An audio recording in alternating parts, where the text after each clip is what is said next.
We know from like construction ourselves, people love to build like macro spreadsheets. And this is like that on heat. So you can see there's going to be a massive cohort of people really excited to go and build everything. And Did you just say that on heat, by the way? I'll just pause it. I've never heard that. I would have said like that on steroids or that on, that on heat. Same thing.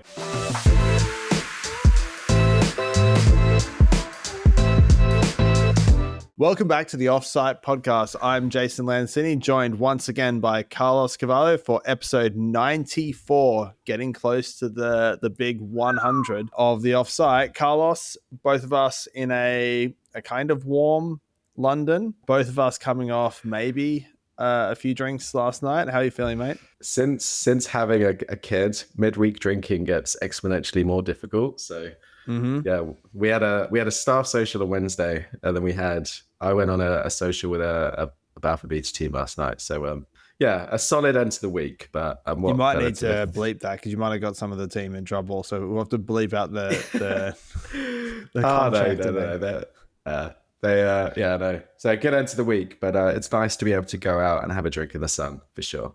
Yeah. So today, what we're talking about is we've got a $15 billion mega project in West Africa. We are talking about whether contractors are turning into AI development houses. Spoiler alert, probably not. And can construction tech, or should construction technology pivot to this new flavor of the month, outcomes as a service? Should we just dive in? Let's do it. Right. So for background, the Offsite newsletter that was published from the team last week dives into this massive highway project in West Africa, which is probably one of the most ambitious infrastructure projects on the continent. It's about 1,000 kilometers long highway that connects 5 West African nations, and it's designed as a 6-lane coastal corridor that's supposed to link something like 40 million people across some of the most economically dynamic cities. We have talked in the past about projects that sit across many countries or regions, and the difficulty in coordinating and delivering those projects. Carlos, it seems as though the same pattern repeats here, but it's a very ambitious and impactful project in probably one of the biggest growth regions over the next decade, 2 decades, 3 decades. Yeah, absolutely. I think, I guess for a bit more context, for anyone slightly geographically challenged, it's a long stretch of coastline on the sort of southern coast of Western Africa. Current travel time is something like 15 hours to do that 1,000 kilometer on existing roads. And that could be cut down to as short as 8. So it's a significant reduction in travel time by having like a free-flowing major highway. If I do quick dumb napkin math, it's about 1,000 kilometers. So say you'd be doing like 120k. Highways have a max speed in some of those countries, at least Nigeria, of 100 kilometers an hour. So 10 hours. Significant. Did we just come across a classic example of government infrastructure projects over-promising on benefits? Yeah, I think so.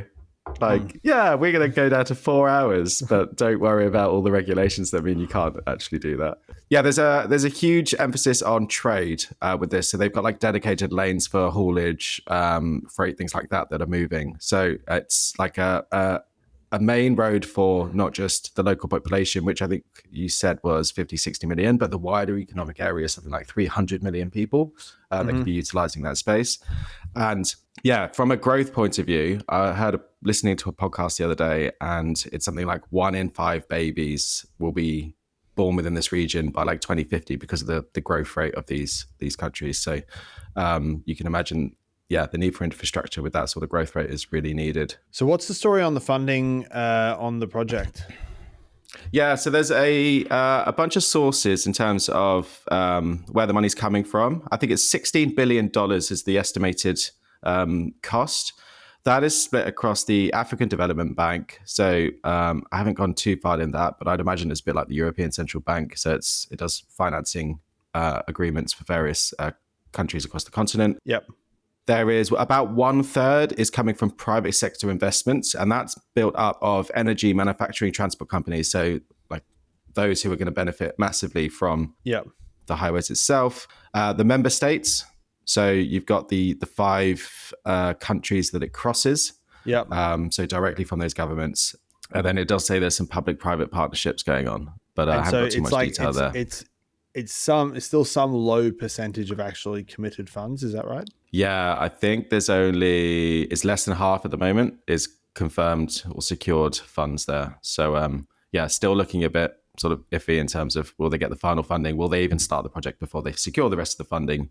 They might make a call there. Contractor wise, so let's say it does go ahead. Who are the likely contractors that we could see bidding for and maybe winning the work? Yeah, so the name that some of us may recognize from Europe and others is Besix. So that's a contractor from Belgium. They do quite a few infrastructure jobs across the continent. So that's a likely contender. Then you've got a couple of the big Chinese companies. So the China Road and Bridge Corporation and China Harbour Engineering Company.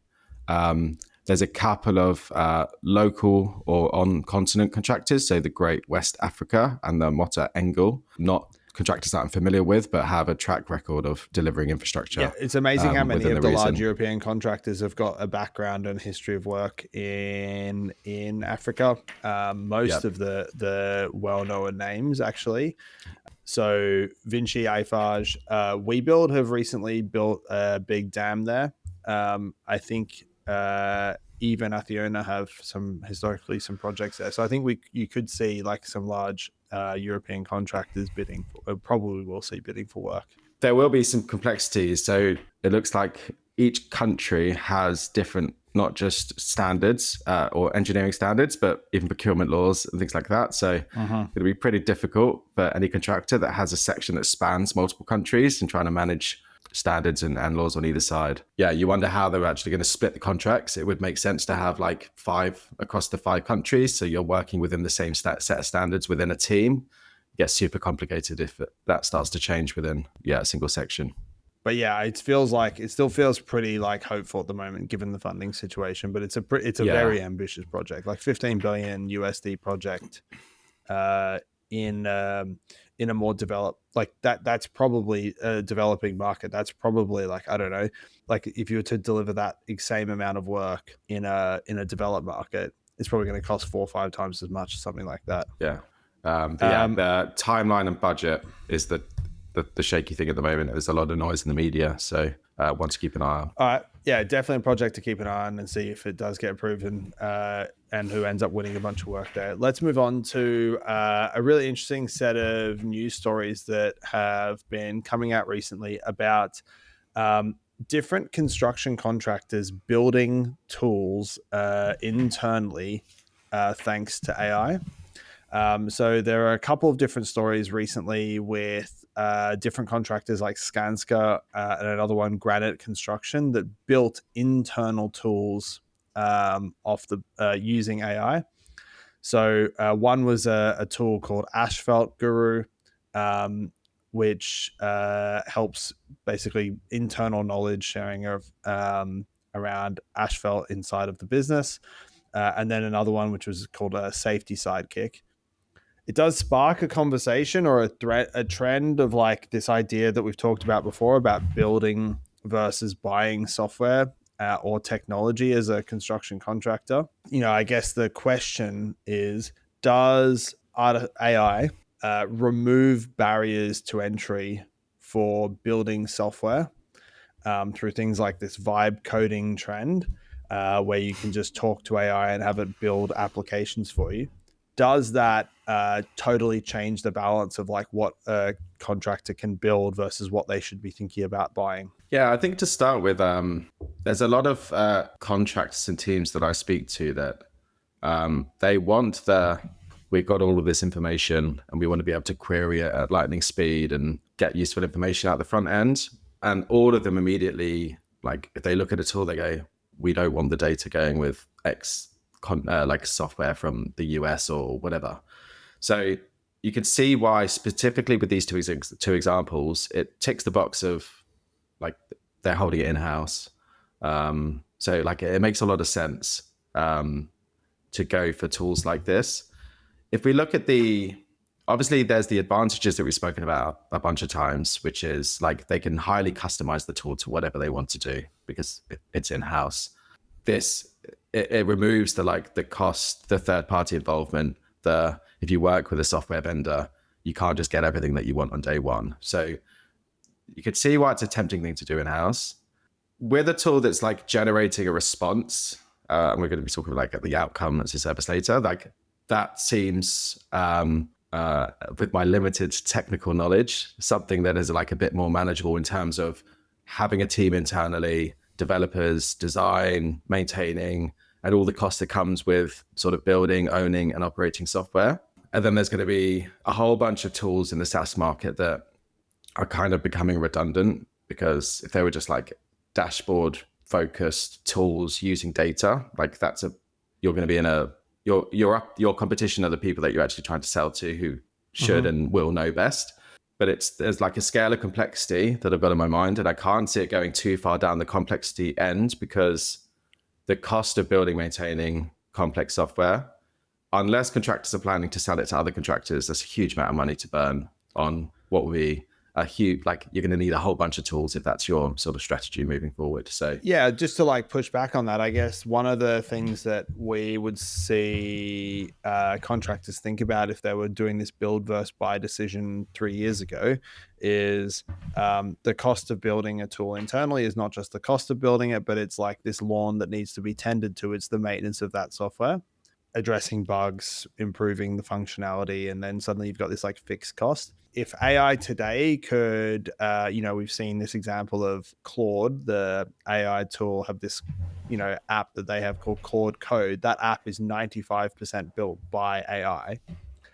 So if the capability today is at least some degree of reducing cost of maintaining the software by empowering and supercharging existing development resources, and fast forward a year or 2 years, it can like solve some of the bugs itself and ship the updates. It does like fundamentally change the cost of building. So you get fundamentally, you take it to the. I guess if I was to push a little harder, you take it to the limit.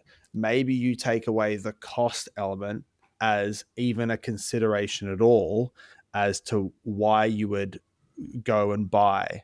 So at the moment, you would consider build versus buy. The build has this upfront capital cost and this ongoing maintenance cost. Imagine that like cost totally disappeared. How does the build versus buy equation start to look then? I still think you can't.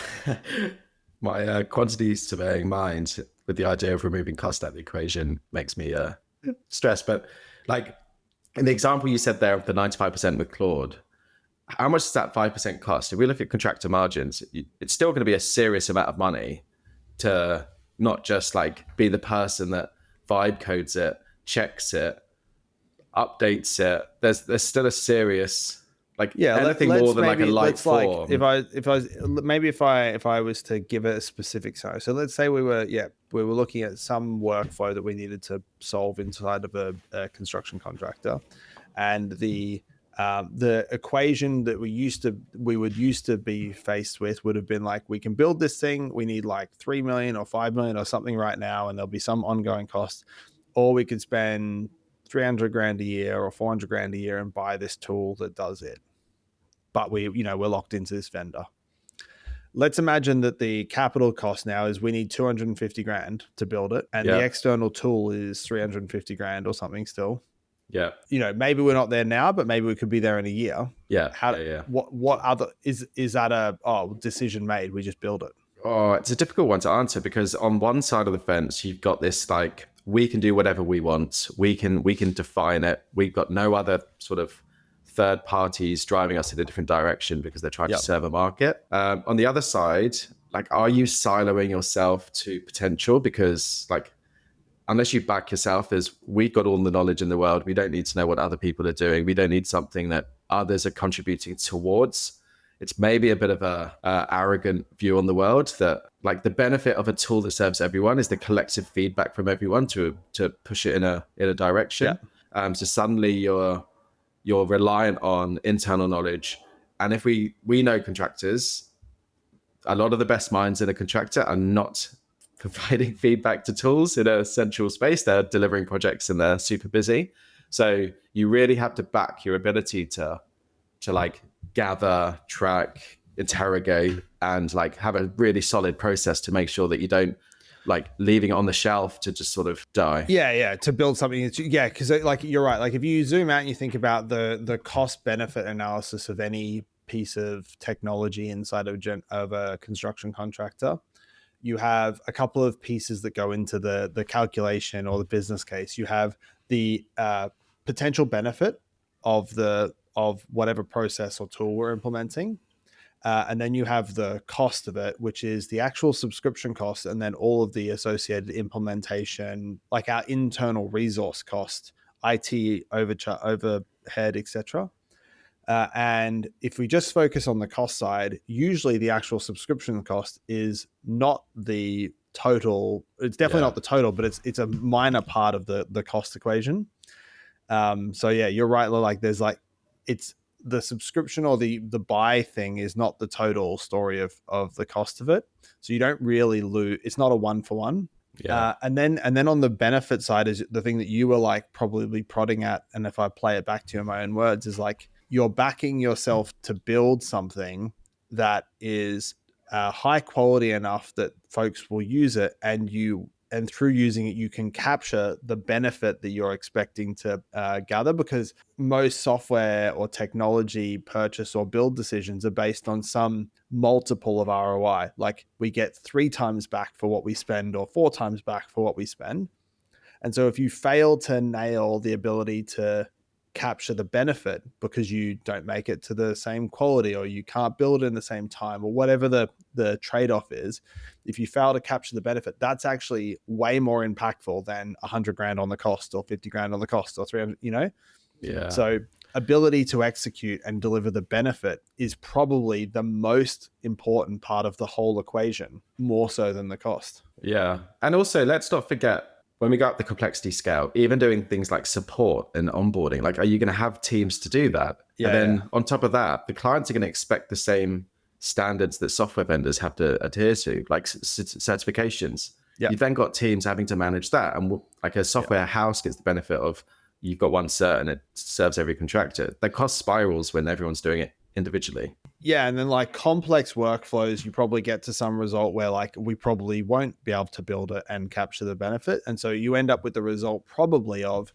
the contractors building the kind of small workflow tool things.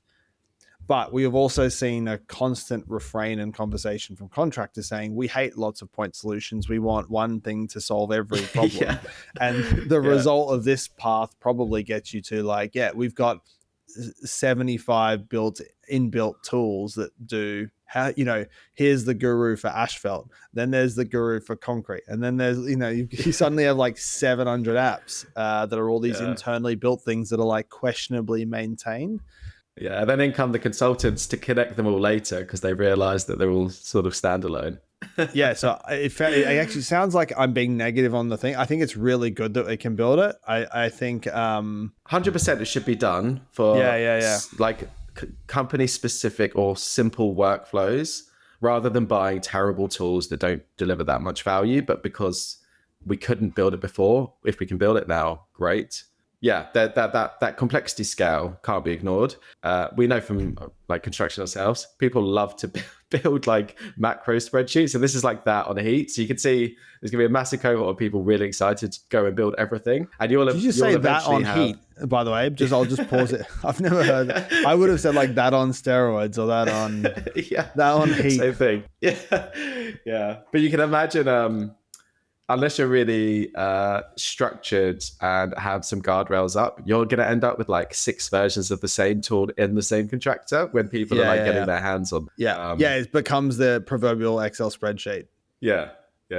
So no, that's true. So I think, but what is really good is it definitely pushes and pushes construction software vendors, because at the end of the day, there's this trope, or there's not trope, there's this like heuristic, which is if you want to be a vendor that gets product market fit, you need to be 10 times better than the status quo or the alternative. And if the bar just lifted a little bit for what the alternative or the status quo is, it pushes pressure on the vendor to be better, solve a harder problem, build a better product. And I think that's if you have to be better, and that bar's racing at like quite a rate, you have to be. It has other interesting side effects for like the venture investing dynamics. Yeah. What's the clock on this? Because we talked about in a previous episode this idea of the venture capital coming into construction technology works on this basis of this power law dynamic, where some small number of the investments massively succeed, some of them in the middle basically break even, and then a whole bunch of them might fail. And so it's the responsibility of the ones that succeed to return so much money to the investor that it pays for all of that times 2, 3, 4, 5 times ultimately whatever the fund needs to return. Which then puts the pressure on that software company to, through its fees that it charges the construction company, extract that enough value from the construction company to pay that back. And now suddenly, if the bar keeps lifting and the build versus buy equation puts pressure on pricing, it does change the dynamics a lot. Like if these companies that have had $50 million, $100 million, raises recently of $60, $70 million. You have to build a massive business that's making hundreds of millions in revenue to return that investment and be one of those winners. And suddenly there's pricing pressure coming from the ability to build internally. I think that is a really good thing for contractors.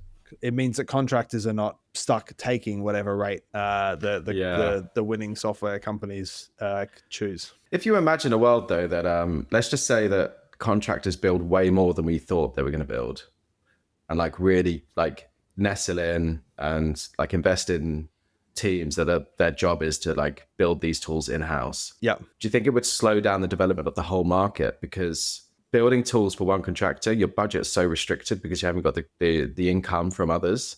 So do you think it actually slows down everyone, even though they all think they're moving faster? Yeah, you get this kind of like almost like this prisoner's dilemma thing where everyone can say this is better for me because I can use my intellectual property that I have as, contractor A or B to build the tool that works best for me. But you probably at a macro level result in, many, many people solving the same problem many different ways, but no way to scale that to benefit. If someone does it well, you don't get that efficiency benefit scaling across the whole marketplace. So you probably don't impact productivity you probably don't see like market-wide or industry-wide productivity improvement at the same rate by having like the knowledge locked into one contractor.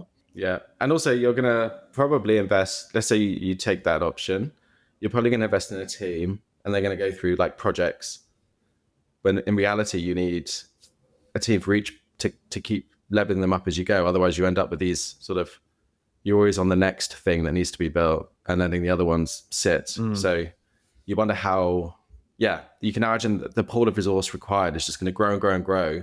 And then if suddenly you go, oh shit, we've got all these people and actually we're not doing this very well. Yeah, what's true is there's definitely going to be a space. There's going to be a definite economic space for the buy decision where it's like there's just clear economic benefit to sell it, to building some backbone infrastructure tool that everyone uses. It's like, but no, it's a very healthy competition. And I think it pushes the bar for it raises the bar for sure. Yeah, totally. All right, let's move on before we run out of time because there's a really interesting third topic where we have seen a lot of folks recently in the LinkedIn sphere talking about outcomes as a service. And if you're really cool and in the know, you shorten it to OAAS.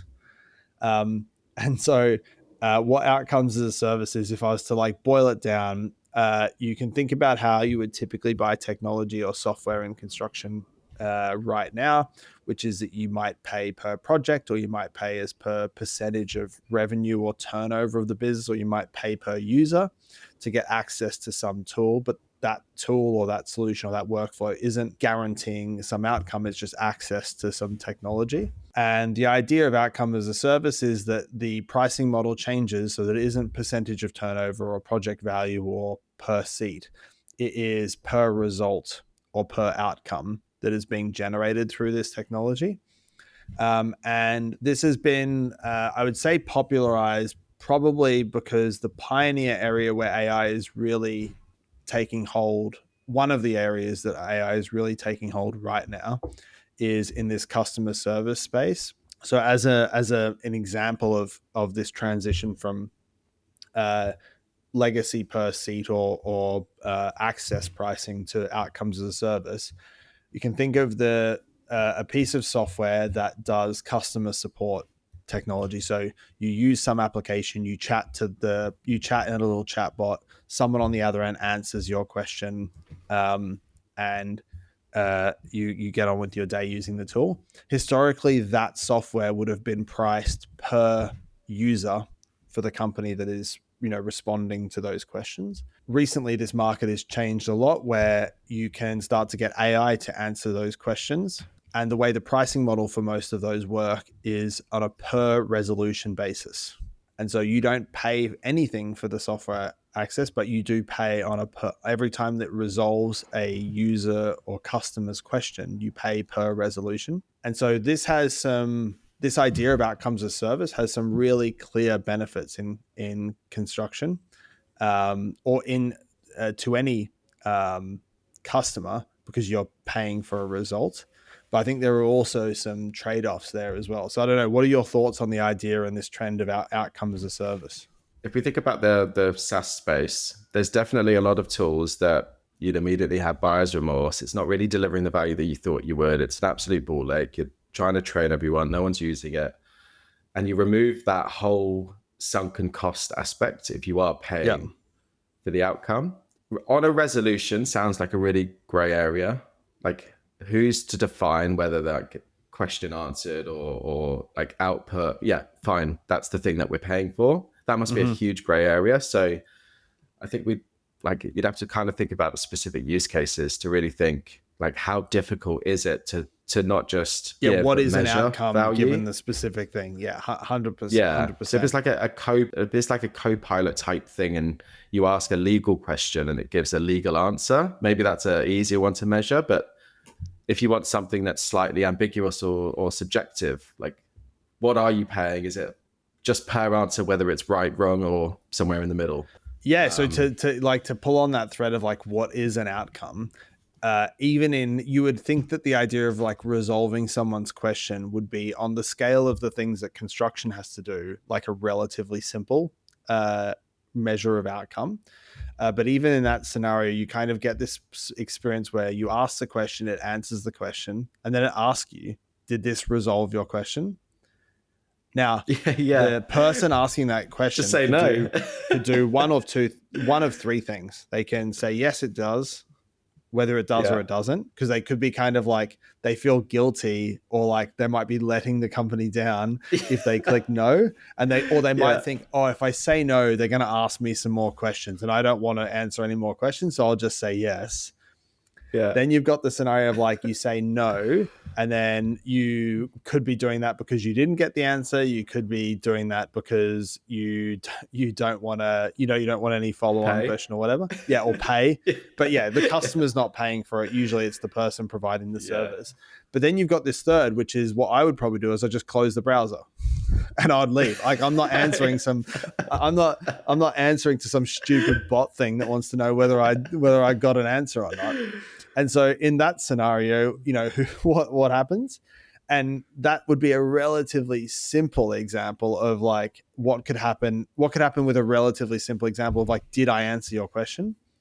Yeah. You use the example of like getting some legal advice or whatever. It's like, well, did you get advice? Was it good? Did you get sued 3 years later because it was total bullshit? So yeah, I think outcomes as a service is exactly what you've pointed, which is like, what is an outcome and how do you measure the outcome? Is you could easily think of many situations where that the definition of what that is very, very, very hard to measure. Yeah. What's good about it is, as you said, it like there's all these risks that typically live on the customer right now, where I buy some software, I've got implementation risk, I've got people using it risk, I'm taking risk as to whether over time this delivers the value that I'm taking. And theoretically, what happens with outcomes as a service is it pushes that risk back to the vendor of like, you have to deliver these outcomes. But if you can't define there's no hiding, right? Because there's a lot of promised value or outcome from a tool. Yeah. And it may or may not get there. And that could be a user behavior thing. It could be a limitation of the tool, and that disappears. So like in theory, that's a really good spot to be, that you're only going to pay if you get the thing that you actually need. But what's interesting here is what we've just talked about is this idea of like the risk moves from the customer back to the vendor, and risk allocation or risk transfer is a very thing that we're very familiar with in construction. And if we think about what happens when risk moves around, is usually we price accordingly, right?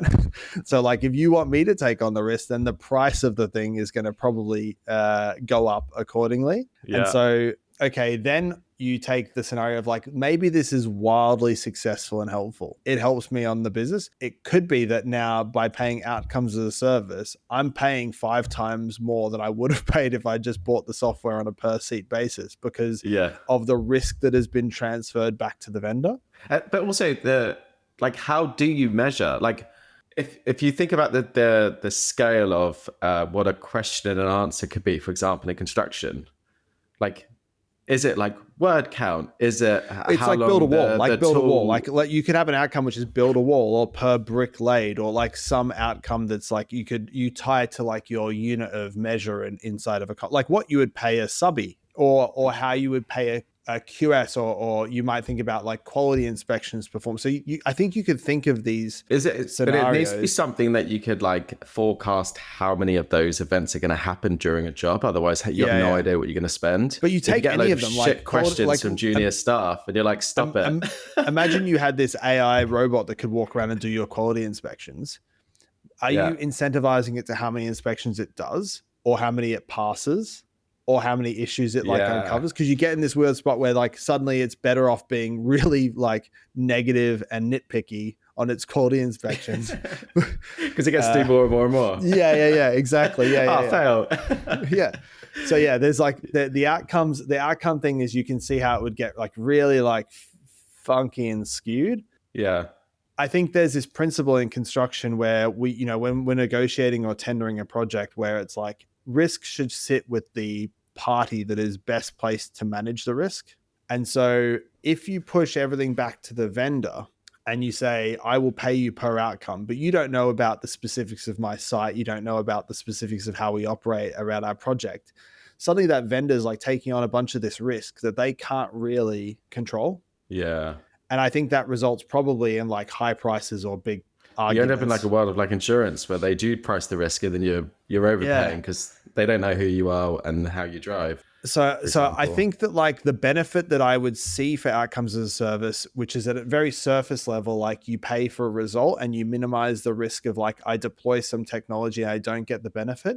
At the limit, it's either I think you either end up paying more and we already have a mechanism around how we control that risk as a construction contractor, which is we pilot it and we test it on 2 projects or on 5 projects. Like if you think about the topic of outcomes as a service for 2 minutes, you probably get to the result of this is a really good thing as a construction contractor. But I think if you think about it for 10 minutes more, you probably get to a spot where it's like, I don't know if it helps in many situations. Yeah, because whoever the vendor is providing the service, like it only works because you're doing it at scale. And construction always goes back to here's everything that's like unique about this project or this situation. So yeah, I think it'd be quite difficult. Like again, there's going to be that complexity scale. It's probably going to be awesome at something, or like a series of things that are like low complexity, like high Yeah, like big let's say there was some commercial software that monitored all the activity of something that happens on a project and identifies potential early warnings, and it would just ping up and say, and you hey, pay this based is a on potential legitimate ones, and that you it flags. go, yes, this is a